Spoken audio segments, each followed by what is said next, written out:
Oh hey, didn't see you there. You know, when I heard Crunchyroll Monopoly, I thought it was something else. The licensing, distribution, and streaming of anime in the West has an interesting history. From the early days of NBC syndicating Astro Boy, to the 90s and 2000s pirating and fan-subbing scenes, to today's modern employment of subscription-based services. Whenever there's a market for a media product like anime, the ebb and flow of its resourcing and production become intertwined with not just the economic and social standings, but the dynamics of cultures as well. Anime wasn't always so well received, even up to the modern era. That's not necessarily a commentary on the quality of the product or the demand for it, it's a comment on how anime itself was perceived in Western civilizations. It's like if you show the 15th century English surf for Telenova. Why are you cutting to me? I don't have a cutaway skip for that. Look at me, I'm a 15th century English surf and I just watched a play by the Spaniards, I guess. And it was scandalous, I think. I don't know, I don't have a skip for that. But regardless, it pressed on because there was still an audience to eat it up. Namely because it was so different. And that's thanks in part to the distributors that believed in the product. Today, we're looking at the purple one. Funimation, the distributor that could until they couldn't. What at one point could have been called a big brother of the modern anime licensing scene, now has fallen to the wayside as a shell of its former self, as well as the butt to several unrelenting jokes by the internet. Some of those are warranted, but we'll get there.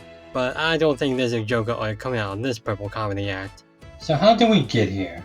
Funimation was at one point synonymous with anime in the West, arguably even more so than Crunchyroll. Well, today we're taking a look at the forming, rise, fall, and legacy of what you should be watching. And, like all great legacies, it all started at the same step. Nepotism. The formative days of Funimation begins with Gen Fukunaga, then only an IBM engineer and upstart entrepreneur. He also happened to be that kid whose uncle worked for Nintendo. His uncle, Nagafumi Hori, was a producer for Toei, and told Fukunaga that if he could make a production company, he'd put a good award in for him. Well, Fukunaga did, and saying it was a good word is kind of an understatement when that word would bring in one of the largest Japanese IPs to a consistent syndicate and millions of dollars within years of its saying. The company was officially founded in May of 1994, and was named Funimation, a portmanteau of fun and animation. Etymology is my passion. Now, it wasn't just smooth sailing from there. After about 4.5 long years of working with TV networks, the original IP holders, and everyone in between, Funimation finally debuted Dragon Ball Z on Cartoon Network's Toonami. The gamble paid off, and not only did Dragon Ball Z become the highest rated show during that block, but it helped kickstart a new wave of interest in anime in general if there wasn't already one. So artistic and controversial shows like Evangelion got to draw in more of an audience with the cushioning of DBZ's violence and pacing, and shows that has somewhat of an audience but not particularly sizable in comparison, like Sailor Moon, also benefited from the wonder and fantasy of an anime like Dragon Ball. And most importantly, this got the anime world's eyes on Funimation. Now, I'm not sure if this was a right place, right time situation for Funimation, or if their attempt was legitimately the best of previous ones. Frankly, it was probably a mix of both. But through DBZ, Funimation eventually got the acquisition of other soon-to-be big names. Over those years, they managed to give the rest to Yu Yu Hakusho, Fruits Basket, and other shows before even their 10-year anniversary. And by that point, they already made the mark on the community. For a little glimpse of what that looked like, look at the attendance of Anime Fest the year DBZ premiered versus the turnout 3 years later. Speaking of 10 years, just 2 days after Funimation's 10th birthday, they were gifted the rights to Full Metal Alchemist. That was nice of Aniplex. The only thing I got for my 10th birthday was sad hormones. They also began getting into non-anime licenses, namely with the company Nelvana. Their new acquisitions include Redwall, Tales from the Crypt Keeper, and Pekala. This is a slight footnote in Funimation's history, but it did open up their horizons to other mediums aside from anime. And I don't know what it is about mid-May that got Funimation in a bind, because just a year later after the FMA acquisition, it was sold to Novara Corporation for over $100 million. Now again, this is really more of a footnote as Funimation continued to operate the way it had, with their most notable change being their name. And yes, I'm including the stupid TV channel they made. In September of that same year, Funimation launched the oh-so-cleverly named Funimation Channel, their first and kind of only attempt at a cable television stint. Now, some of you may remember this little blip in Funimation's history. It didn't come out of nowhere. It started as a syndication block on Olympusat networks, a media channel so obscure they don't even have a Wikipedia page. Sounds like a great partner to venture into a completely different business model with. To make things weirder, the channel was only available to a few cities, was only temporary in some of those cities, eventually moved to a subscription-only based model during the time when video-on-demand competition was at its arguably most competitive, and again was only accessible through Olympusat networks. I mean, there's shooting yourself in the foot, and then there's registering for the gun yourself, buying the bullets, loading it, and then asking your skivvy acquaintance who knows nothing about firearm safety to not shoot you as you go around one specific red neighborhood asking if they want to temporarily rent a gun. That was a very weird Sunday. You could say this was the beginning to Funimation's downfall, as around this time, not only was the evolution of the internet becoming more prominent, their competitors would take full advantage of it while Funimation split its resources. One of those resources was the law. Basically, now that Funimation was in the upper crust of distribution, there's no longer a need for things like fan subs, torrents, and straight up piracy. No job has good security anymore. Now, personally, I see the pros and cons to both sides. With Funimation, since they do have legal precedents as well as a market to value, them supporting themselves and the industry is the logical thing to do. But regardless of that, the common folk weren't too thrilled back then about a big corporation threatening them with sizable lawsuits for an industry they don't have a personal stake in. Heck, some of them feel that now. Internally, though Funimation was still king in licensing anime, getting shows like One Piece, Shakugan no Shana, Soul Eater, and movies like Hosoda Films and the Eva reboots, its market value as a company waned a bit, getting sold for only $24 million to investors in 2011. In terms of video sales, I actually wasn't able to find any sources regarding the numbers that would have painted a better picture of that pathway. So if you have any, let me know, I'd be more than thankful. But for video sales as a collective, it was around this time when Funimation introduced their Save series and their Classics collection as a way to sell their underselling and more demanded shows. I actually have a few examples right here, and based on the shows, you could see why Funimation would try to get rid of them or try to make more of them. Still, Funimation pressed on, launching its own phone app, upgrading its website, attaining more shows than one can reasonably consume, made a theatrical division to get anime movies to the big screens, and even made a deal with Universal to distribute more of their properties on a wider scale.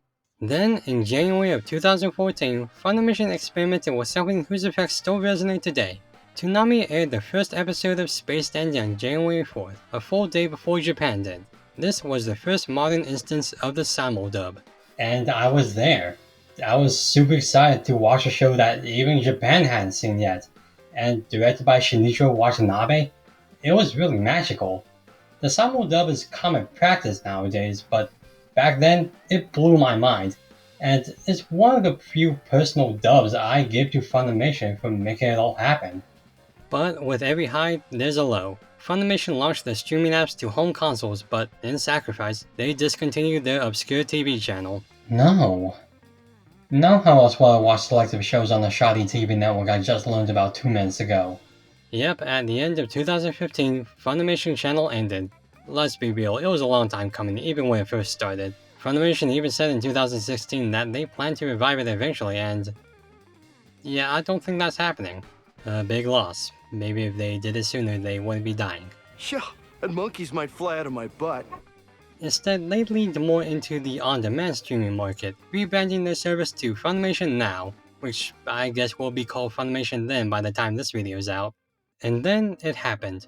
Funimation's lost hurrah as its own independent, a partnership with its greatest enemy, Crunchyroll.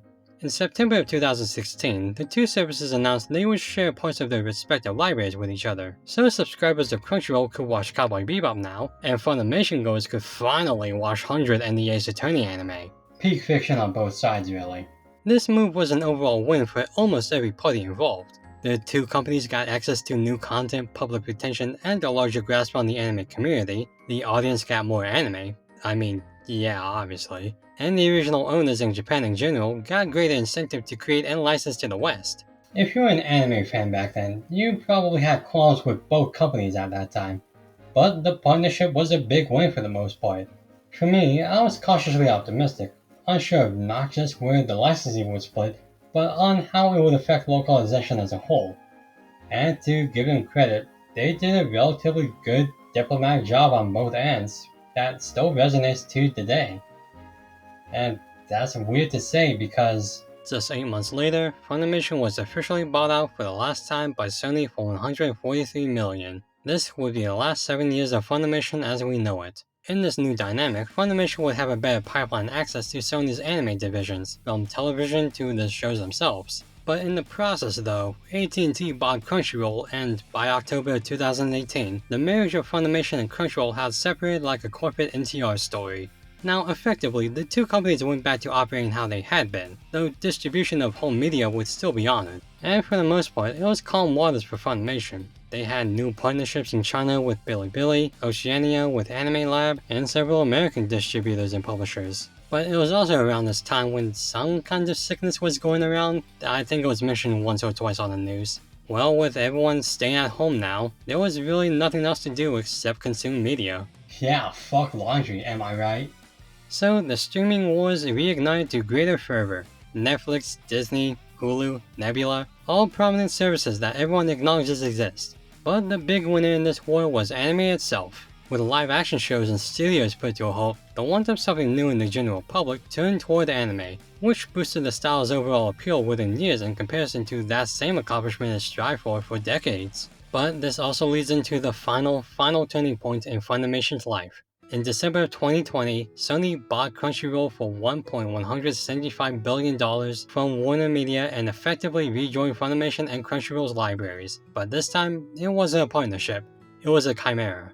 By the way, I'm not saying the pandemic was a direct cause for Sony buying Crunchyroll. It's more than likely a coincidence, and Sony was looking to buy it regardless of the bout of gout going around. I'm just saying that the result from the pandemic is more of an incentive to capitalize on the market.